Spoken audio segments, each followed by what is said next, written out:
Well, so far so good. They let us into New Jersey, then they let us into New York, and now we're in Connecticut. So we'll talk a little bit more about that coming up right after this.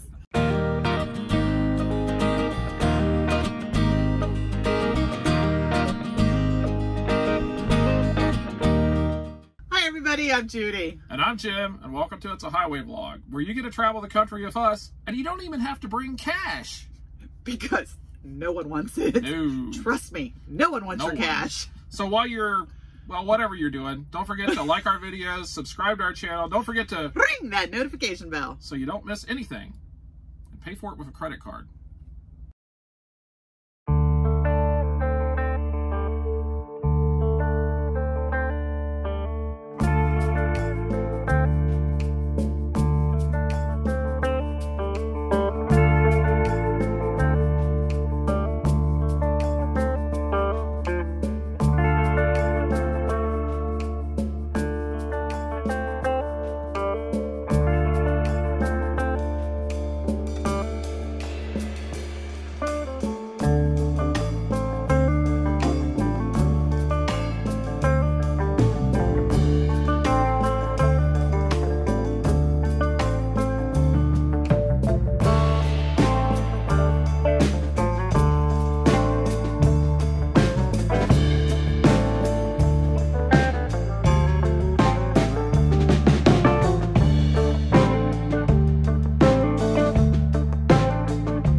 Hey, good afternoon, everybody. It is Tuesday afternoon, right?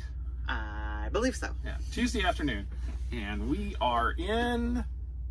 One of those states, Connecticut. We're in Connecticut. We unloaded this morning in Pennsylvania, drove to New Jersey, New York, and now we're in Connecticut. Sort of feel like we're, you know, under the gun a little bit. Like we should be holding our breath through all three states.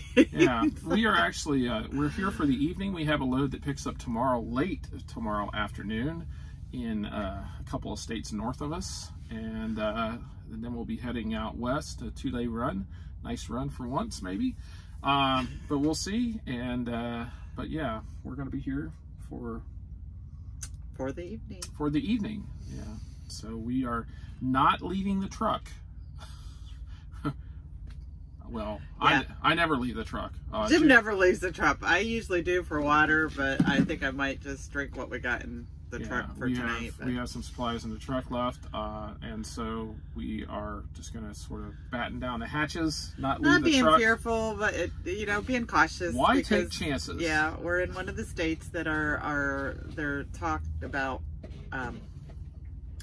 people not, or just staying within the state, so right. they don't move on. But just for the record, there's kind of some little bit of rumors out there that through these 3 states that there might not be truck traffic allowed, or you know, things like that. Right. But everything's running. You know, we've run through New York, New Jersey, and now Connecticut, which I think were the 3 states that were mentioned that they were talking about. There was no sign of any type of checkpoint, border crossing, quarantine, or anything that we saw, at least on the highways we were on. We avoided New York City. We went around 287 across the Tappan Zee Bridge. Yep, and you could see the city in the distance, yes, but it was way over there. So we decided to take that route. We are here. And Jim will throw those on the videos. Yeah. We took some videos. I think we've had some videos. By this point in time, you've probably already seen the videos. Yes, they're out there. But yeah, that's sort of what we're doing, and we did want to talk about that. It's, you know, there's all kinds of rumors and everything else, and unfortunately, I don't really know where to go and check to actually get, unless you would go to the states, each state's Department of Health. That's where I would figure it would be. Or the OD, or the Department of Transportation. You know, they might have something too. Well, because there's states like right now in Florida, they're checking cars as they come into the state, and you know, you've probably seen that mess. Sure, it's been on all of our Facebook by now. 95, you know, they're checking cars as they come into the state. I really don't know, you know, like right now, I'm in Connecticut. We just came through New Jersey and New York. You know, would they try to quarantine us for 14 days, even though I've not gotten out of the truck? I don't know. You know, we're going to be picking up at a shipper tomorrow that is not in this state. But, you know, it's here in New England, and so I don't know what they, you know, they do about that. It's a question we haven't ran into, and I don't know if anybody else out there has heard anything, but... yeah, and I think the trucking industry is a little bit different, the local trucks versus the, you know... Yeah, I don't know if we're just sort of considered, since we're, you know, essential. Yeah. I don't know if we're sort of exempt from those regulations. I mean, we're not... You know, I know we're not getting out of the truck, you know, to expose ourselves to anything. So I just don't know. And unfortunately, I don't have a good answer for you either. So you were supposed to figure that out before we got online. Well, I don't know. Like I said, the only thing that I would know would be to go and check with each individual state's Department of Health. I think, or the Department Governor's of Transportation, office, or DOT. Governors. But if you do find something, let us know in the comments, because we would sort of like to know ourselves. I don't know if there is like a nationwide website that includes all this information. You know, it's or sort Department of Transportation, maybe the federal department. Well, that's, you know, that's what I'm saying. I don't know. I mean, it would be nice if there was specifically geared to us, because, you know, the news, that's geared to folks that are out in their cars, or just, you know, traveling around for fun and games or whatever they're doing. Hopefully not.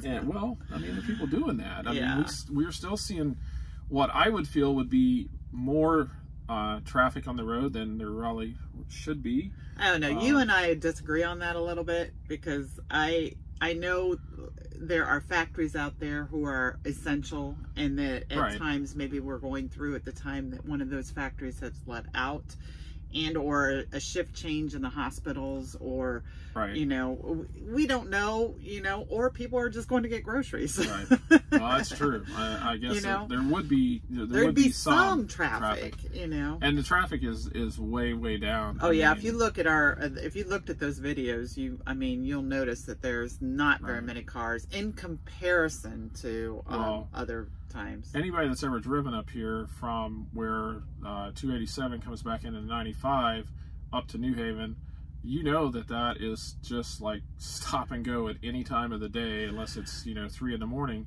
And we didn't stop once. There was no slowdowns. There was no, which is unheard of anything. Up here. All the food trucks south of New Haven, which there was nothing there. Oh, I was napping. I didn't. Yeah, there's a like a park. It's right on the shore down there, south of New Haven, Connecticut, off 95. And normally that place would be full of food trucks. I mean, 10, 15 food trucks, and it would just be packed in there. There's a place the trucks can get off, all kinds of cars, and there was nothing there. We have yet to eat there. I mean, not that we can now, but we have yet to stop there. I always pass and like I'm always going past it, which means I've already passed where I need to get off. We forget about it until you're on top of it, and it's too late. Or we can't stop. Yeah, you know, that's the other thing. So it's sad to see that, but there was no one. I mean, the parking lot was totally empty. No cars, no vehicles of any kind. And so that's what we're seeing up here. So I guess maybe you're right. Maybe the essential folks are out. I guess they have to be. Yeah, they have to drive something. Yeah. So you have to get gas and the groceries and everything for that. So yeah. I don't know, but so we're trying to just be socially antisocial. Well, you know, one of the things. Easy for me. Not one of the things. The thing that we notice when we're driving in New York. And being a Buckeye, we always have that state up north, and I think New Jersey and New York kind of have that relationship. Yeah. Because we were coming to the New York state line, and there's a big sign that says New Jersey state line. It's like, and so many miles ahead, and it's like, well, I guess it is their state line, but we're really crossing over to New York. But it did not say New York. Yeah, and we were also talking about New Jersey is one of those weird states, and it's sort of a joke amongst us folks at times where, you know, you can come into New Jersey for free, but you got to pay to get out. It's like every bridge and New Jersey is one of it's sort of a strange. Geographically, it's sort of odd. The only land border is at the very top of New Jersey with New York. Everything else is a river. From the west side to borders Pennsylvania all the way down, it's all river. The east side's the ocean. You have to cross the rivers going into New York City. So there's bridges, and every bridge has a toll on it. As far as I know, there's one over around Trenton that I think is not tolled. But you always pay going out of New Jersey. You never pay coming in. So they let you in for free, but they're going to charge you to let you out. And it's just sort of humorous. Like George Washington Bridge, prime example. Yeah, you pay it. It's a one-way toll, and it's one-way toll on most of the major bridges that I'm aware of. And they're always tolled out of New Jersey, never into. Yeah. I don't know. It's just sort of funny. The Tappan Zee or the what is it called now? What's the Cuomo Bridge? Yeah, the Governor Cuomo Bridge. Yeah, I don't know if they call it the Governor. Yeah, well, that bridge is totally in New York.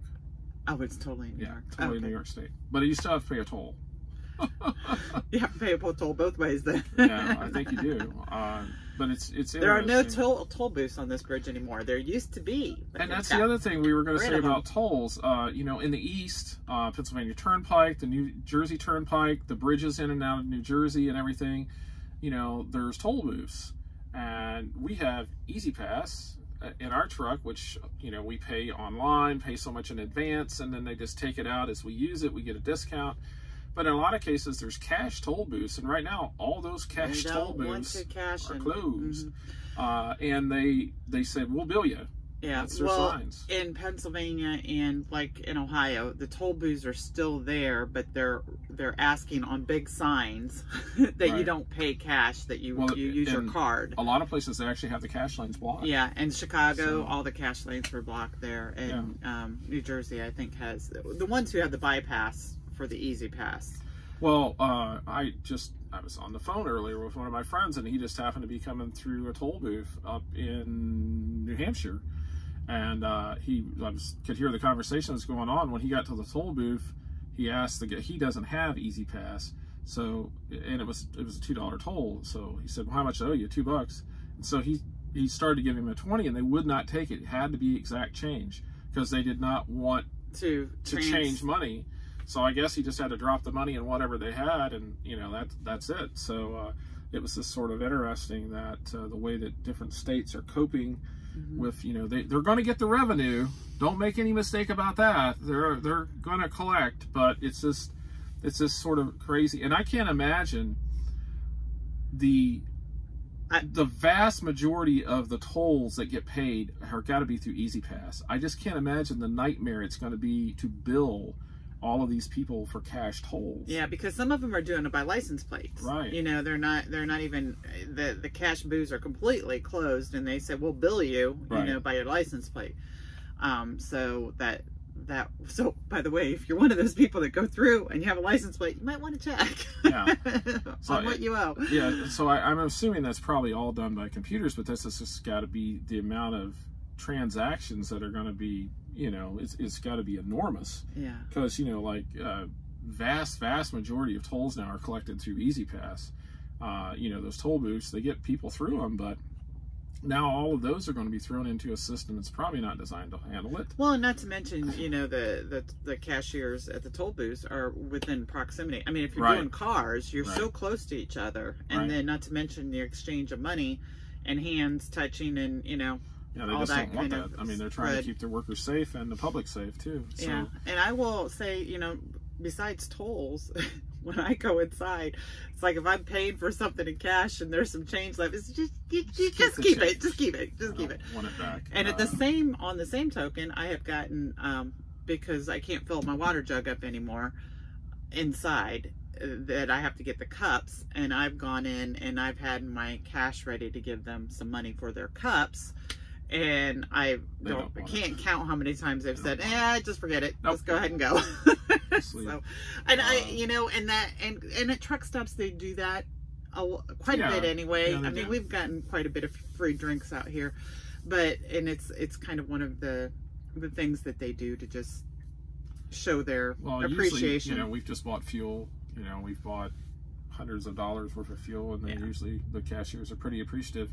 But that is one thing that's also changed with us. Our procedure for getting fuel is to get out. We have a card that we slide in that has our payment on it. We have a loyalty rewards card that we slide in. We get our fuel. We're done. We pull up. We walk inside, get our fuel receipt. Get my water. Get our water. But now I've stopped. You can access the fuel receipts online, and that's what we're doing now. We're not even going in to try to have that. We're eliminating another exchange, I guess, a potential to have a transmission, either from us, because we don't know if we're infected. We really don't. And we don't want to give it to other people. Right. And so we're just eliminating the exchanges and the amount of time we're around other folks. Which is funny, because we could have done this a long time ago. Print it off. And all I got to do is print it off. I get online, they're all there. I print them off. We track everything. So. But before, for me, it was just like, besides him, I can actually talk to somebody else. I will tell you, at 4 o'clock in the morning, after I've been driving for 3 hours and I walk inside, sometimes it's nice to have a conversation. I know she's shocked by that I would talk to someone else. Thank you for get outside of the Thank truck. you for the thumbnail picture just now. But it's just somebody to talk to. It wakes you up a little bit, and now I'm avoiding that. So I mean, that's not a huge deal, but we have specifically there is a prepayment system that works in Oklahoma, and I have for these years always resisted that, because I love going through the Oklahoma Turnpike at night and going through, and you go through 2 toll booths, and usually when we were running out west, I would run through there at night. And just to get to talk to the cashiers, I've had like, you know, minute-long conversations with them. They're always so nice. Because it's not busy at that time of night. Yeah, there's, you know, maybe nobody in line. So I've always resisted getting the prepayment stuff because I just like to talk to them, you know. Yeah. So, but anyway, that's neither here nor there. So that's the part of the missing social part of all that's going on. Right. Even though, you know, I'd say I feel, even though things haven't changed too much for us, other than we're just trying to be more careful or more cautious, right, or extremely cautious.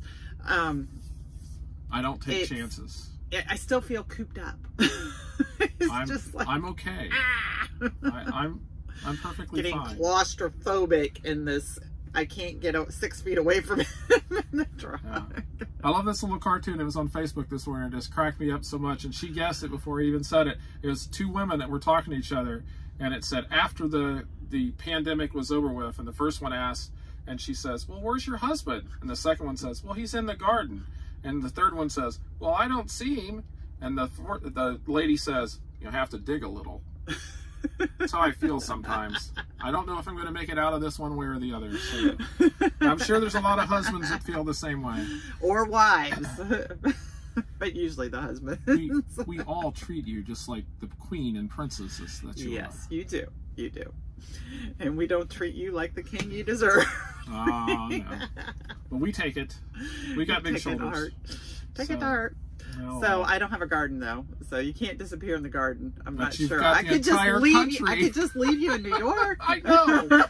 It's just like I'm not getting out of the truck. That's really the reason I'm not getting out of the truck, because if I did, I'm not for sure the truck would be there when I got back, and then I'd be stuck. Yep, I just put on my shoes and I'm sorry, I didn't notice he wasn't in the truck. We'll have to tell you a story about that, because we know people that has actually happened to by accident, where we'll tell that story some other time. I was going to say, because we could go on a whole new, what you do to prevent that. Right. We actually do have a procedure in place to prevent that, and we'll tell you about that some other day. Yeah. Well, it'll give us another topic that we'll forget about. Yeah, we probably will. So remind us. So, wow, pickle jinx. So if you have heard anything, or if you know anything about a national clearinghouse for information for truck drivers or anything, let us know. If we hear something, we'll let you all know. And so we're going to get on with our day now, and we'll see you all in the next video. So long, everybody. Good night.